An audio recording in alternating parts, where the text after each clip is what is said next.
Okay, awesome. Yeah. Cool. Thanks, mate. Just because we are licensed Venice. That's not alcohol. Oh, yeah, not alcohol. Yeah. It's not alcohol. It's not alcohol. Let go. Let go. Let go. Let go. Let go. Let go. Let go.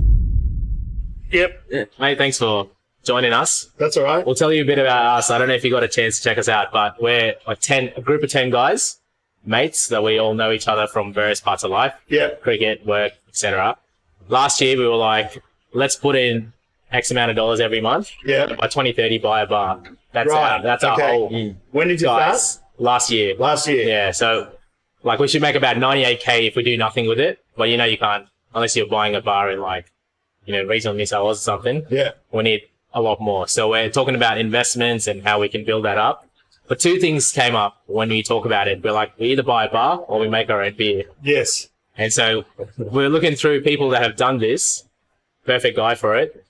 Before we go into how you did that and everything, that's the can over there. Yeah. Jono's got a couple here that we're going to try out. Well, these guys are going to try it first time. I cheated. Yeah, crack 'em out. Tried it out. Cheated already? Yeah, I tried it out. I think I told you I've been trying a no alcohol kind of thing for a month. Yeah. So that's, yeah, good. I mean, I've had it once. Cheers. I've had it once so far.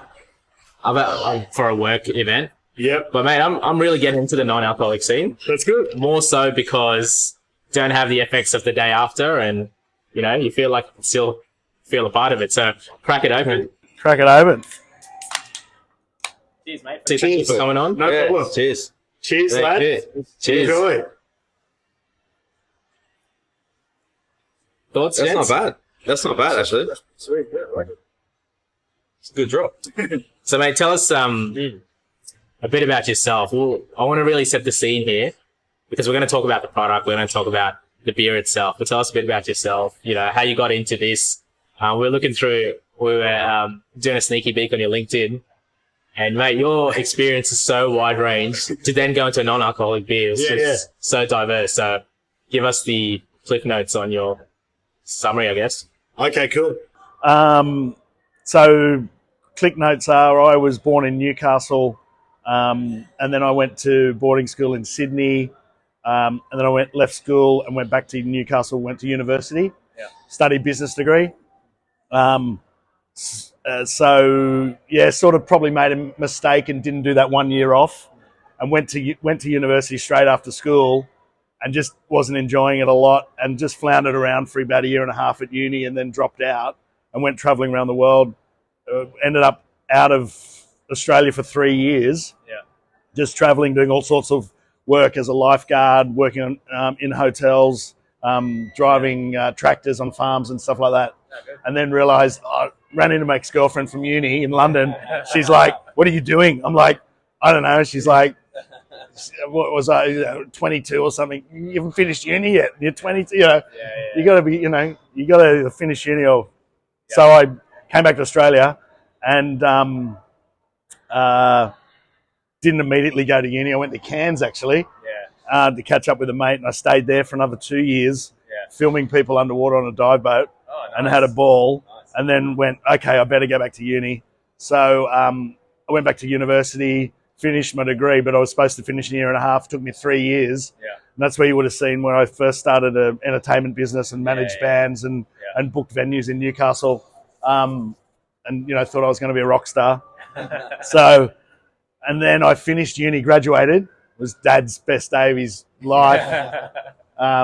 After being sort of exited from school years ago. But finishing uni was good for him to see. So, and then I went, okay, well, I have 1 more year off before I go into the workforce. I was 27 then. So I went sailing around the world for a year. And then I decided, okay, I better get a job. So I came back to Australia, was looking for a job in sales, and got offered an interview with Xerox. Didn't get the job.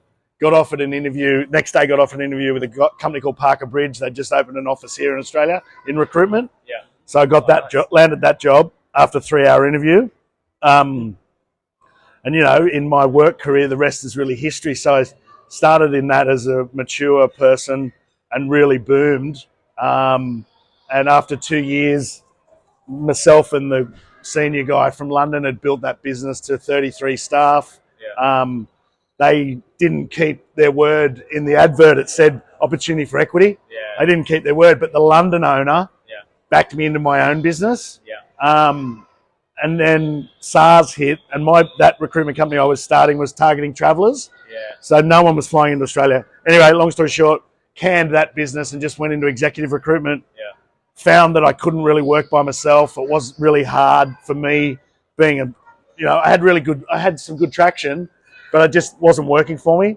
So I was trying to find someone to go into business with me to build a recruitment company. And I kept asking everyone I knew in recruitment. No one would join me. I asked a couple of mates, they wouldn't join me. I went to a Seek ball and I met this girl, Samantha Watts.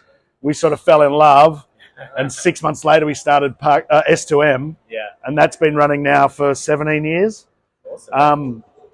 But on and off all the way through that, I've been sort of wanting to do other things apart from it. It's quite a good business, so it's good cash flow. Back in 2015, I started an invoice discounting online lending business. And that failed because we couldn't raise enough debt at the time to fund the book.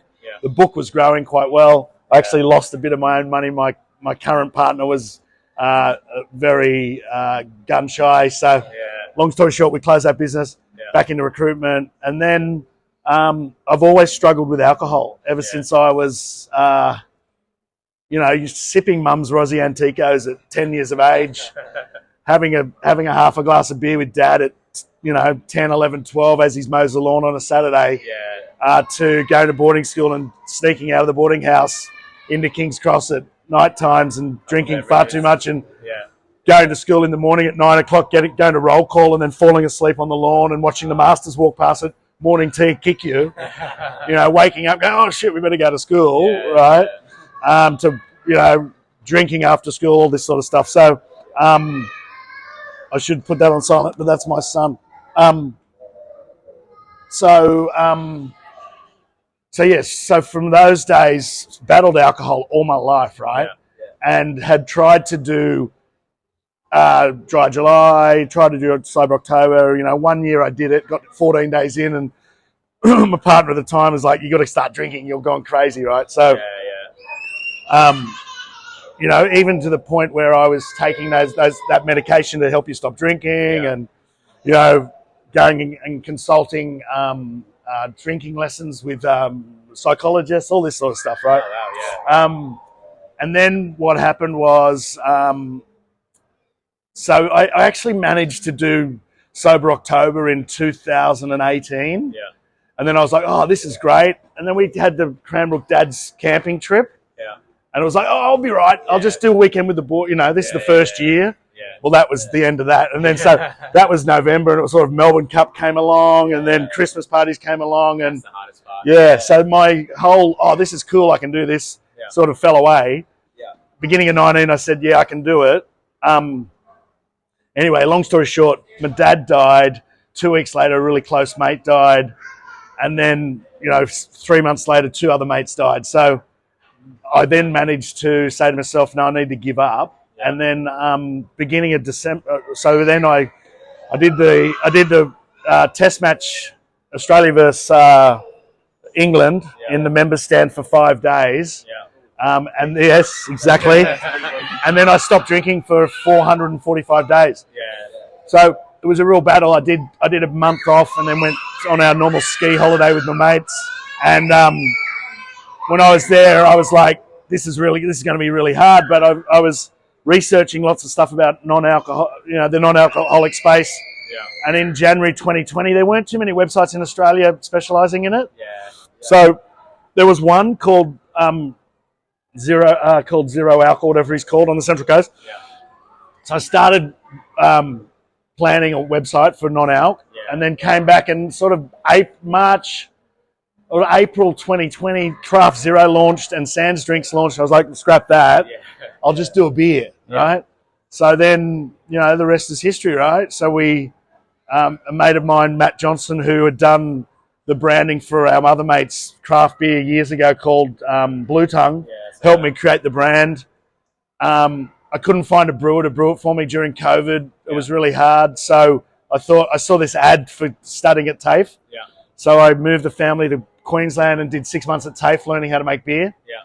Because I thought if I raise some money, I'll be able to do this. Yeah, And Mum was like, you can't raise money without knowing what's in beer. So I went to school, learnt beer, then raised 300 grand from some family and friends. Yeah. Started the beer last year, raised another 300 to keep us going. And now we're in market. We're in Audi in June. Wow. We're talking to epic, Coles about some trials coming up. Yeah. Just applied to Endeavour to go into Dan's in August, so hopefully we're in there.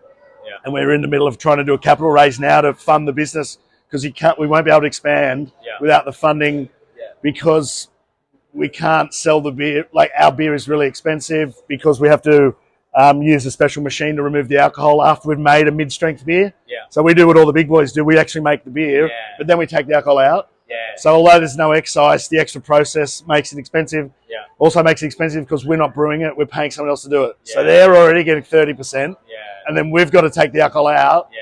And then we've got to get a margin. So we're not really making any money currently. Yeah. We will make money once we get scale. And when we get scale, we get into their national distribution centres. Yeah. And then it's $7.68 less per case to deliver to our... Yeah.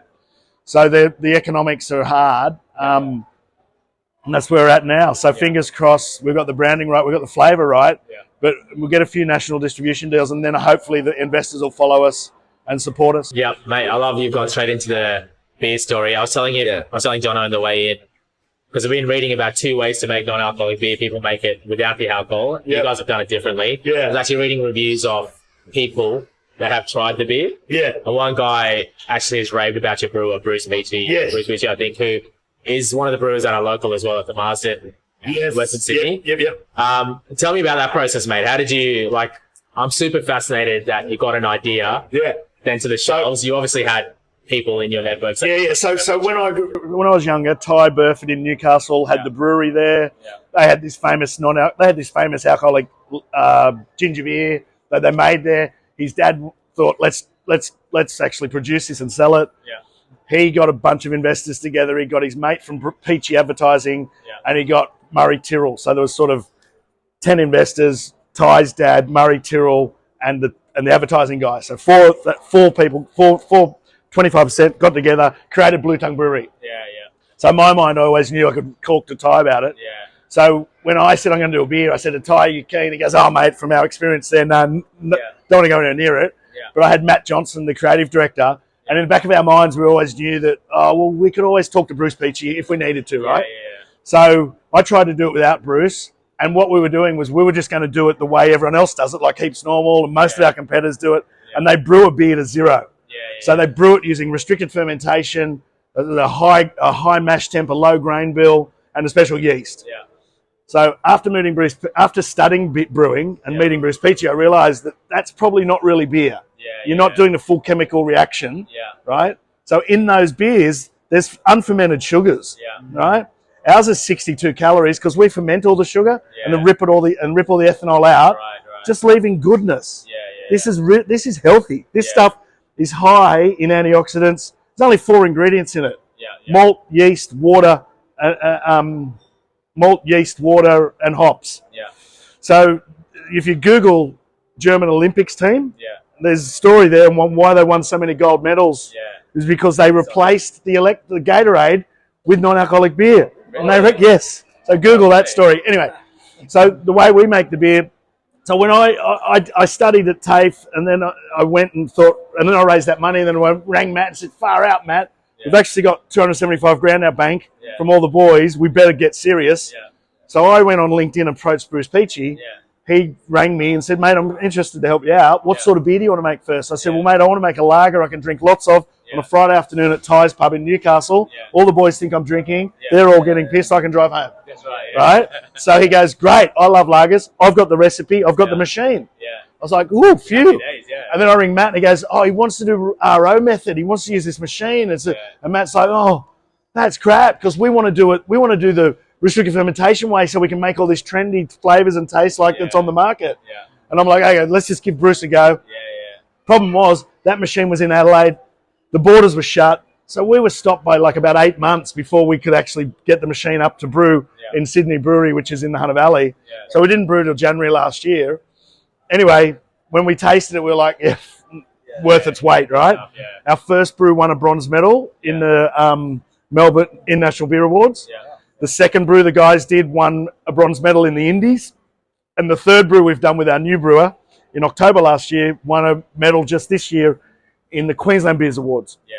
And we're brewing now for our fourth brew, and that'll go into the Melbourne Beer Awards this year in Melbourne International Beer Awards. And fingers crossed we get better than a bronze, because all the beer that we've brewed that's been judged has been 4 months in the can. This brew will be 4 weeks in the can. So I reckon, I'm slightly confident we should get a silver.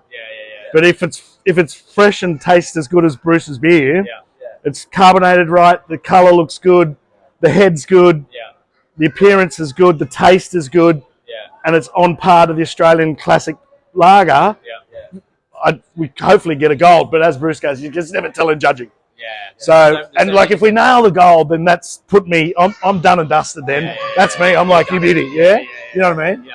So, especially in those, they're pretty prestigious, they're International Beer Awards. So, fingers crossed. But that gets me back to Bruce going, we'll do the lager, use the machine. So I didn't sign a contract with a brewer till October last year. So we've only really been in market, this year, sort of 3 to 4 months, right? And Heaps Normal's been in market for 2.5 years. They're in 4,000 stockists and got a great business, got a great brand. And, everyone compares them to Heineken, the other big boys beers. And we're seen as a craft beer, and we just, if we're in 4,000 stockists, I know what sells. This is sessionable. You can drink lots of it. That's right, So I sat down with one of our guys that's helping us do some ambassador work from the Swans, Tag Keneally. And he's like, after his first beer, he's mate, can I have another one? I was like, He goes, this is the first non-alc I've had that I can drink more of one. Right? And it's exactly what Bruce said. When I met Bruce, he goes, the beer we'll make, you can drink lots of it, right? Because we ferment all the sugars, and then we take them out. So you just live in goodness. That's awesome.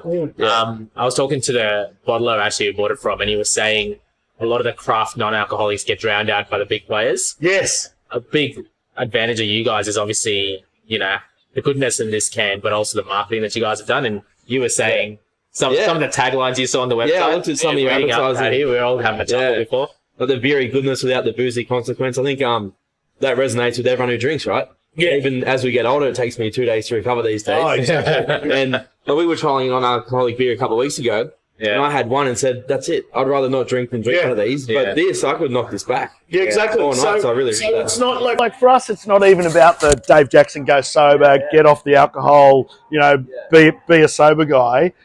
This is really about having those in-betweeners, It's about those occasions where Tuesday night, don't really want to get pissed, but geez, I'm going to the pub for trivia. I'll drive. I'll have 3 or 4 of these and I'm happy, right? So, I've had mates that I've sent a 4-pack to, hey, taste this.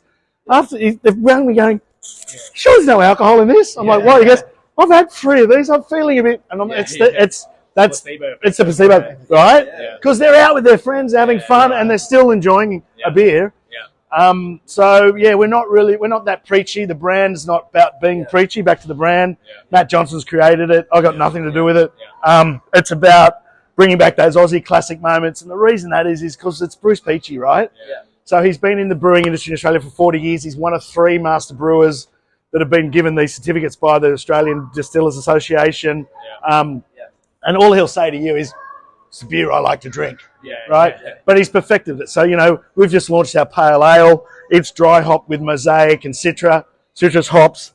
The first brew is good. The second brew will be better. We're going to double dry hop it. So it'll get a bit more hop through it. The filters we're using are interesting. He's just learning as well. But, we've only done 3 brews of the lager and they've all won awards. So, but the brand's bringing back the classic Aussie moments. It's an in-betweener. We're not saying, just stick to this. It's like, grab a case of whatever you drink, grab a 4-pack of this, have a few in between, keep yourself sensible. We find that a lot of people drink non-alc on family events. Saturday with the family, going to my brother's, always fucking end up arguing with him. So I'm not going to get drunk. I'll just take my beer. Yeah, that's Right? right. Get him into a few as well, and there'll be no arguments, right? So, All friends at the end. and the market's growing. It's growing year on year. It's getting bigger and bigger. And bringing back to the big boys. And Bruce, he said, mate, I walked in, I saw Heineken for $40 a case, and all these guys. And we can't get it to shops for less than 45. It's cost us about 45, 53 to land it at that bottle shop you're getting it into. So once we get some scale, we can get that price down from our brewer. We're getting it out of the factory at $35 a carton. If we can get it down to 25 out of the factory, we'll be laughing. We'll be able to maybe price match them. But we can only do that with the help of Endeavour Group and Coles and giving us commitment to go into their distribution centres where we can send pallets to the distribution centre. At the moment, we're sending cartons to shops. So how do you go about approaching that? How do you get Coles, get Aldi? How do you pitch it to them? Coles approached us, which is amazing. Aldi approached us too from the advertising they've seen. Okay, right. On my Facebook page, one of the senior guys saw it. Right. The MD tasted it, said it was one of the best beers he's ever tasted. Tom Dawn. Always good news. Always great news. Yeah. Then there's talk they wouldn't mind it with the alcohol in it. Yeah. So we'll probably do a beneficial mid-strength for them. Ours is a mid-strength that we brew anyway. Yeah. So that'll help us get some scale as well. Yeah. Okay. But, for Endeavour Group, we just approached them. Yep. They put us on an email list, and now we're in the lap of the gods with their account manager that looks after that range. Right. Who's really busy, and you don't ever hear back from them. And maybe that account manager will get promoted, and there'll be a new one coming in. Yeah. So, look, it's for our investors, it's imperative that we're in there. Yeah, For definitely. me, I think the beer will get in there, whether it's this year or next year. Yeah. Okay. It'll get in there from demand. Yeah. So we're on the Dan's website at the moment with Marketplace and just got an order last night. Yeah. Yep. And it's selling one carton a week, right? Yeah. We need it to do 100. Yeah. But the beer should sell itself, right? Yeah. So Liquid on Lips tells it. We know that when people taste this, they love it. Yeah. And the pale's going to get better. Yeah. And that'll get into a more of a craft beer market. The lads around the table. Yeah. And we've got a dark ale coming out. Yeah. We're launching that for Gabs in June, and then we're doing a Pilsner in September. Okay. So that'll be our core range. You're really going every avenue, like pale ale, Yeah. pilsners. Is that because there's a market need, you reckon, or you just love having different types of? I think that's just a good core range. So I wanted a premium Pilsner. Yeah. Because lager's the hardest beer to make, and a Pilsner is probably even harder. Yeah. And we can nail the lager if we nail the Pilsner. That sets us apart from everyone else in the non-alc space. Yeah. We're bringing back the classics. Bruce's 20 years twoies. When you taste the dark ale, you'll understand where it flavours comes from. When you taste the pale, you'll know that he worked with Chuck Hahn for many years. Hahn Premium, right? So there's they're not the same recipes, but you can tell where they come from. Like 20 years at Tui's, and he's perfected it since then. So our beers, they'll sell well, right? So for what we do. Mate, question. This is personal advice. How do you juggle all of your stuff at the same time? You've got to have good people support you, right? Yeah. So first and foremost, my business partner in S2M, Samantha, who allows me to go and do this stuff. What better business partner can you have? Enables me to have the cash flow to do these other ventures. And then I'm hiring the right people to run those businesses. So I've got 2 recruitment companies and an IT services business. I've got MDs in each of those businesses who are standalone and love it. Like COVID came and I went and did this crazy beer thing. They didn't really see or hear of me, but they stood up and they're like, well, I now run this guy's company. And, and I've pushed them, do you want monthly meetings? They don't want to talk to me. They're happy. And like the numbers speak for itself. And so they know when the numbers aren't, I call them, right? So don't worry, it's all good.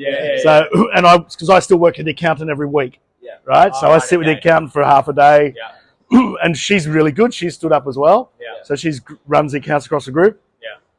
So good people. And then I still oversee it to a degree.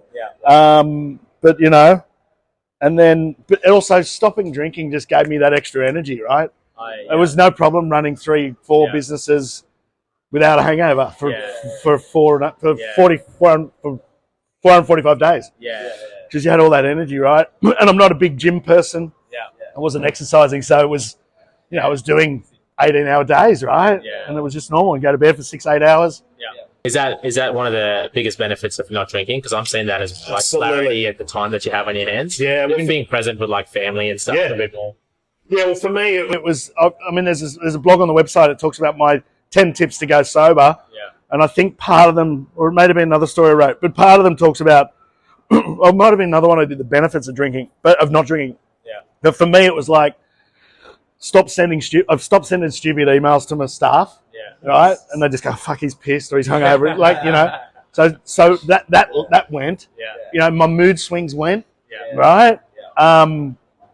You know, the thought that I had mental illnesses and I needed these medications to take. Yeah. I did grow up with my father, who's manic depressive, right? And he took lithium all his life, but he's a world-renowned surgeon, right? And his dad was another surgeon renowned, and they both battled mental illnesses, but they had the mental illnesses, right?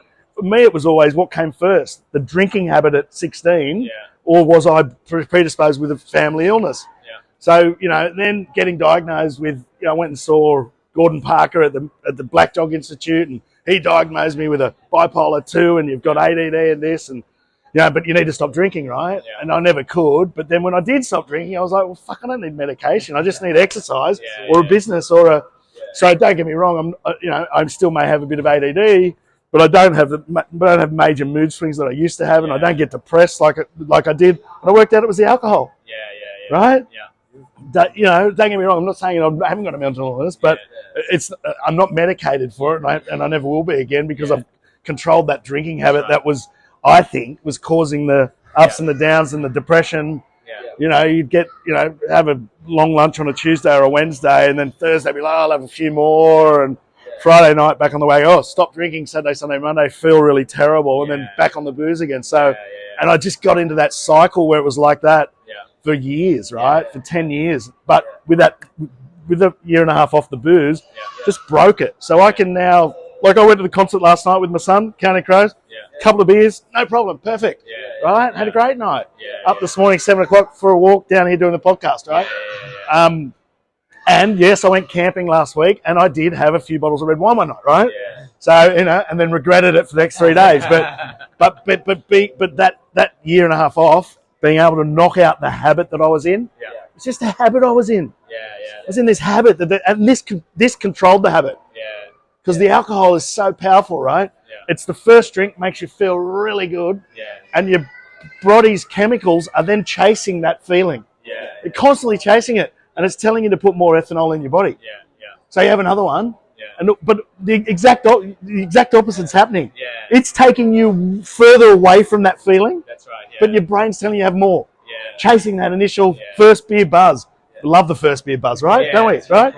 And I just admire so many people that I've grown up with that have never had a problem with alcohol. They can have 2 or 3 beers, and they've never had the problem I've had. Right? And so getting to that stage now where I broke that habit and can do that. As I said, I haven't been perfect since I stopped drinking and since I started again, but I've been a lot better than I was. I think it's harder for people with addictive personalities. I'm like starting from if you're, say, building a beer, you get so obsessed with that, and so you really want to see it done. Well, I replaced it. And so same with like An adrenaline as rush. well, right? Yeah, replace it. I just wanted to get there. So my goal was... First thing with the goal was to actually be in the pub drinking a beer you created, right?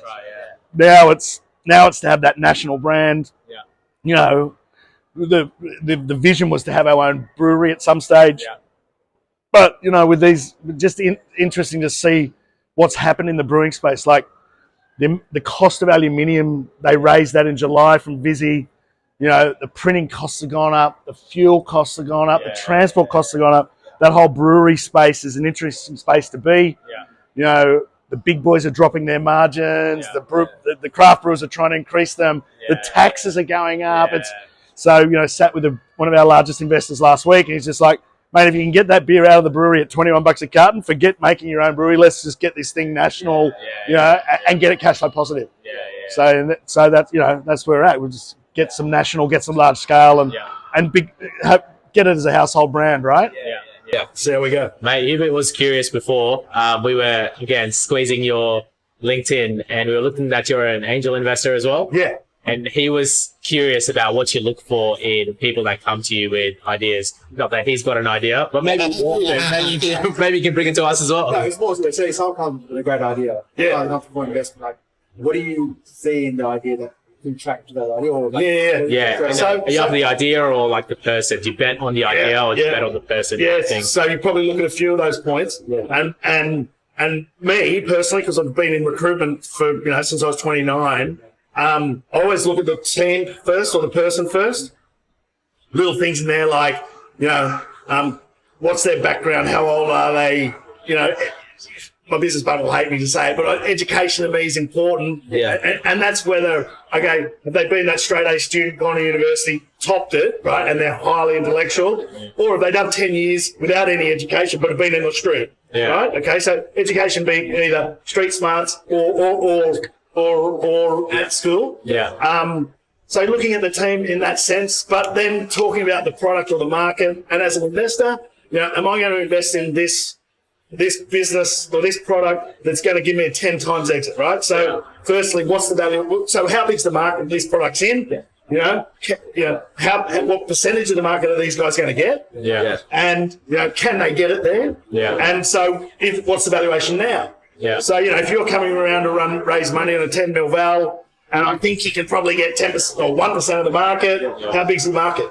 So am I going to get a 10 times X or are you coming in at a 1 million valuation now? Yeah. And I know you can easily get 0.1% of the market and I'll still get a 10 times return. Yeah. Always looking at the team initially, the size of the market, and that product market, size of the market for an exit, and then product market fit. Have they got it right? From what I believe. I always also look at, could I add value to this business if I was required to add value to it? Most of the time it's a yes from my recruitment background, from, assisting build teams of people. Yeah. I suppose probably that's what I look at. And then you just cascades down through those other top sort of 8 or 10 things that you look at, which can go, from, have they made mistakes before and have they pivoted? Because we all know the first idea you come to me with is not going to be the business we're selling. Right? So these guys, like one of the things I always talk to my investors is my failed businesses, right? So I did this is what I learned. Won't do that So I'm still in the background looking to start another invoice discounting platform. Right? And learn from those mistakes. So hopefully that'll come out sometime this year. I was going to ask a question, like the stuff you learned by other businesses. Is that what you took into when you raised funds for your business? Is that when you went there and this sort of talking to investors? Because it would be hard sort of on paper saying, look, I'm going to invest business. Give me some money. That's a pretty tough conversation, right? So well, mate, so when I've raised money, and people have just really believed in me, I reckon. First and foremost, they're like, this. So when I raised the money for Fundex, which was 300,000, and I got half from an AS listed company and then half from a Singapore fund and some little few high net worths, it was one, it was a unique platform at the time and a unique selling point. We were copying an American business, banging big in Australia. Two, I'd had a problem in my business, which was chasing debtors. Invoices. So, this guy's, okay, he's had a successful business in recruitment. He's had the problem. He's seen the product market fit. Okay, we'll back it, And the plan was always to hire an experienced industry expert to come in and run the business. So I couldn't get that person quick enough in my mind. I did get a good chairman who was out of a bank and him and I ran around, but like running around trying to raise, 20 million debt and some equity to take the business next level. If I'd had the CEO, if I'd had the general manager or CEO who'd come from a finance company running around with the chairman, I think the business would win. If the investors look at this guy going, what's he? Oh, he runs a recruitment company, he's trying to do this. Wary, right? It's the same in this business now. I'm about to look for a GM to come in who's got the beer experience. And has already taken a bit beer into Endeavour, into Coles, into Aldi, into Costco, right? Take it to the next level. And run a marketing team and run a sales team. Perfect. So that's what I want. So I'm raising a bit of money now and then we'll hire that person and then I can step back, right? So, and I think that'll work well, but I want to get that person in earlier. Whereas in Fundex, I didn't. So yes, I'm learning all those mistakes, take that to the next business. And just helps and helps and helps. So, this won't be the last business I start. It sounds like it. Following you. There we go. Yeah, mate. I'm only 51, right? It's got another 30 years to go. 100%. Small business. Mate, we're all about trying to get to this bar 2030. Yes. Bar by 2030. I love talking to people like you. who would you recommend in your network we reach out to and put in the hard yards with to try and get on our body that'd inspire us on the potty and take us around the similar kind of niche that we're talking about, beers, bars, building business, maximizing our investment to get with mates. Yeah. So a mate of mine used to be a polo player, and then he retired from polo and bought a pub. Yeah. Toddy, he's a good man. Oh, yeah? And he's grown that pub and built it out. Yeah. And then, Ty, he had the brewery for a while. Yeah. But there'll be people in my network that specifically, do you want a pub or do you want a club? Yeah. You guys need to define it. But I think it's way too early for that anyway. 2030. Yeah. You know what I mean? You need to start looking at that in 2028 because, what are we, 2023? Yeah. 5 years' time, mate. Who knows what will happen with the younger generation. Virtual pubs in the metaverse. Well, there's more and more of these non-alcs. Yeah. Venues popping up. Yeah. But there've been plenty of people we can introduce you to at some stage. Yeah. We just love talking to people that get our kind of creative juices flowing as well because, we're career journeymen. People have stuck to the same or different jobs for a long time. We love that you guys have a crack and, do different things. One last question. He's got a brother-in-law in Newcastle. Whereabouts did you grow up in Newcastle? And New Lambton. Oh, New Lambton? Yeah, okay. Yeah. And your brewery, you said it was in Hunter Valley? So we did our first brew at Sydney Brewery in Colburn. Yeah. Okay. They've got a little brewery down here in Surrey Hills, but the main brewery is in Colburn. And now we're brewing out of Lisarow. Yeah. A larger brewery's got more capacity. Yeah. So be able to handle the growth. And do you have this on tap anywhere yet? No, not on tap because non-alcs freeze in the glycol systems. Right. And also we'll need to be brewing smaller quantities into kegs. And you'll need consistent. Yeah. So also to get it on, we need it to be in refrigerated fridges onto a tap. Yeah. Not through a glycol system. So it'll be unique to pubs. Yeah. But I'm looking at little kegs. Yeah. And I'm looking at them thinking about which restaurant chains we could get them into. And so it'll come one day, but I'm happy for the big boys to lead that space, like they did with Heineken. Zero came out in 2019. I was like, thank you for creating this non-alc market for me. Spend millions of dollars, and then we can come in behind you. So, hopefully Heaps Normal can break that down as well and get their beer on tap, and we can just follow through. As long as they don't start doing the RO method, which I think they probably will one day. They'll go, hang on, this does taste better than the way we brew it. But hopefully they won't. Hopefully they'll just keep brewing their method. But we'll get it on tap at some stage. But it'll be down the track. We're sort of looking at options. Yeah, awesome, mate. Mate, thank you for your time. This is problem. a brilliant drop. Yeah, it is. Yeah. We're going to introduce this to our mates, but appreciate you and appreciate your time, mate. Yeah. Thank you. Thanks. Nice one. Thanks for your time. Cheers. Thanks, mate. How's that, boys? Good, mate. Impressive. How's the chat with him? Actually, very interesting. Yeah? Very interesting. Yeah, for me, one of the things I wanted to come to was to meet someone so successful. Like reading his LinkedIn, Yeah. I wanted to meet this guy Yeah. just to see, sit next to someone who's sort of done it really well, Yeah. and just see what it was like to talk to someone.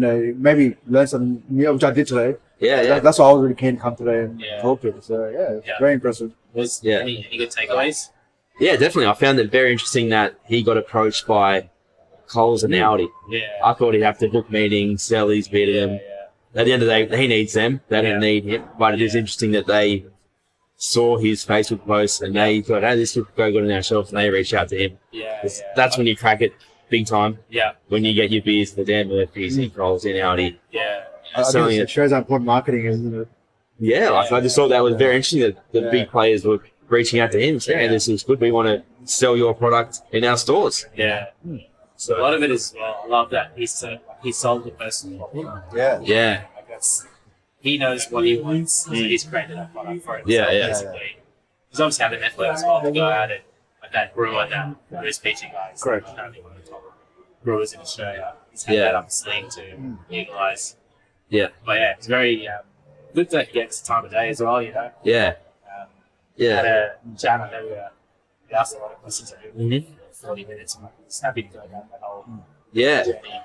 I guess it shows, and I know you do a lot of work about the networking, right? That's what it's like, kind of like, like you don't get on everyone straight away, but just slowly work, learn, meet new people. Yeah. Even within our little group, there's so much experience, some different skills. Yeah. From there, you can branch out, bring through more people in. So the networking part's very important. So that's, like I said, you've found a really good brewer. Yeah.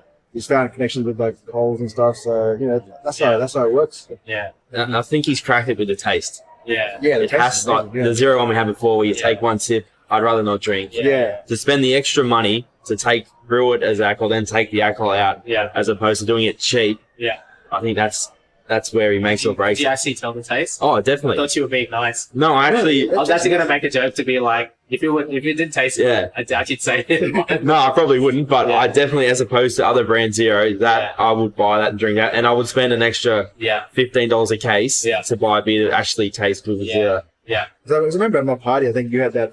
You weren't too. No, I'd rather not drink it than drink that. So that's I actually could drink a few of those. Yeah. It's quite nice. Yeah. And he's right. Like, I was drinking actually, and I started feeling a bit of a buzz. Yeah. Like, I just think it's your brain. Once you start taking beer, your brain's like, you're in a happy place now, kind of thing. Yeah. Like, seeing new things. Yeah. But it's good. Be good to talk to some of the people in the network as well. Yeah. See other people in his industries that have done some livings. Yeah. It's good. It's good. He was like, 2030 is a long way away. Like, Yeah. See, that's the thing. Like, you talk to someone who's done it, Yeah. and to us, it seems like 2030 is a brilliant idea. But he's like, that's too far ahead. Yeah. So something needs to be done right now. And you're like, okay, maybe we are. It could be approaching it wrong. Yeah. Maybe we are approaching the wrong way. Yeah. So that's the thing. Talk to someone who's done it right. Yeah. And they can tell you, like, maybe your idea is not the best idea. Like, you need to do some tweaking, and this is like one of them. Yeah. Any other good takeaways? Any one-liners or that you liked? I like that he's set up his own businesses and he's put MDs in place and run himself. Yeah. No news is good news. If anything's bad, he gets a phone call. If not, then that's the dream, right? Sit at home and not do anything and take it fun. And then you can start doing stuff you can enjoy. Yeah. That's right. I like how he goes about setting up his... Yeah. But I like your point, how he was solving a problem, right? Like that's what this all was, right? Yeah. See, he did a lot of stuff before this. Yeah. And he was, look, let me go back and solve this problem. Yeah. And went back and create my beer. I think a lot of us, we can all relate to that. A lot of the reason why we're going our career paths is because we had some sort of problem growing up with, right? Like that we were trying to solve ourselves. Yeah. And that's what he's sort of done really well. Yeah. So Yeah. I like his weekly meeting with the accountant. yeah. I'd love to see the structure of that. 'Cause he's obviously got a lot of businesses, but also personal finances. Yeah. Must be like an hourly meeting every week with the accountant just to make things on top of everything. Yeah. That account for a tough job, eh? Yeah. Just trying to I like that. get results from 4 or 5 businesses. Yeah. You report back one person. Oh, that's not I would enjoy that. So he lets them run themselves, but he's all over their result each week. Yeah. Yeah. It's good. Cool. Thought that was good. You like doing this face to face? Yeah. And it adds a different element. Yeah, 100%. Imagine To it was on me- Zoom versus- To me, face to face, ever since we did it at the I think face to face is the best way to do it. Yeah, for sure. So, Yeah. Just being able to eyeball him as well. And it's funny, like you come down wearing leather shoes and stuff, Yeah. down with dogs Yeah. and keys and I like that. Which is cool, right? Down to Like, earth. yeah. It'd be a bit different wearing thumbs and track. Yeah, Yeah. But yeah, I thought that was a good level of he just doesn't care. You know, he's with the boys kind of thing. But in fact, some sort of giving us the time of day, like it's really good on him as well. You know? Yeah. But like I said, I think it goes both ways. You know, we're sort of helping him grow his beer. Yeah. Hopefully, he's happy to put our podcast up this page. Yeah. So that's good for us as well. So yeah. getting our video up in his network is amazing. So, Absolutely. Yeah. yeah. It's good. Finance update. We'll finish off on this. We've got about, was it 8 to 10K? Yeah, I think we're up to 9K. Yeah. This month we'll collect all the funds. Yeah. Yeah, I think that's where we are right now. There's still a bit to collect, but Yeah. sports bets. I think you see coming down a bit. I've been watching that. They went back up next to Jazzy. Weekend meeting with the accountants now. Very good. Every month I go through and double checking they're working on a lot of work on sports bet. Imagine the sports bet coming down. But look, to his credit, it was nothing, and John put up the 750. To be fair as well, he's the only one doing it. Yeah, exactly. He's not making money right now, so We'll hit up Neil because we've had radio silence to the investment side. yeah. So Neil, get your house in order, mate. Cool guys, good to chat. We'll do this again with someone else. Yeah. See who he's got on his network, but if not, we'll enjoy the rest of our beneficial beers. Yes. And just a quick one on the finance we have. Are you happy just to leave that sitting in an account, or do we want to throw it into something short term, like Bitcoin or something like that? Yeah. There is a Bitcoin bet. Maybe we'll do this with everyone there, do it with Zoom, but Yeah. I'm super keen to chuck it in. So I don't know if you guys have seen this Twitter post about this guy, America. He's been right about a lot of things, including like pre-COVID into the lockdowns, about the economic uncertainty and stuff. He reckons Bitcoin will go up in the next 90 days, only because of the US banks kind of falling apart. And people looking for somewhere to put their money in, Yeah. stable, that won't be as volatile. His bet is ambitious though. He reckons the next 90 days go up to $1 million. Wow. But I was even thinking, like, we have money sitting in there. We obviously need to work out the tax implications and all this other stuff. Yeah. But if we could chuck it into something that could, potentially grow by 10%, it's better than sitting in there for doing nothing. At the moment, doing nothing. So Yeah. I'm all for it. So some sort of idea comes up. Yeah. Okay. Yeah. Awesome. So what I'll do, I'll set up a little Zoom call with BT people. Yep. 10 minutes. See if everyone's alright with it. Yeah. We can make the decision once we chuck in. Because that's the thing. I think we've got to. Yeah. Because a few of the boys in the team not. So we've got to make sure they understand Yeah. as best we can what's happening. Yeah. Make sure they're comfortable. Yeah. If they're out, then we can go ahead with it for sure. Yeah. Yeah. What do you think, bro? Or do we chuck it on? I'm keen all in. Nah, it's worth it. Too many upsets. Yeah. All in on Bitcoin. Awesome. Good body, guys. We're under danger.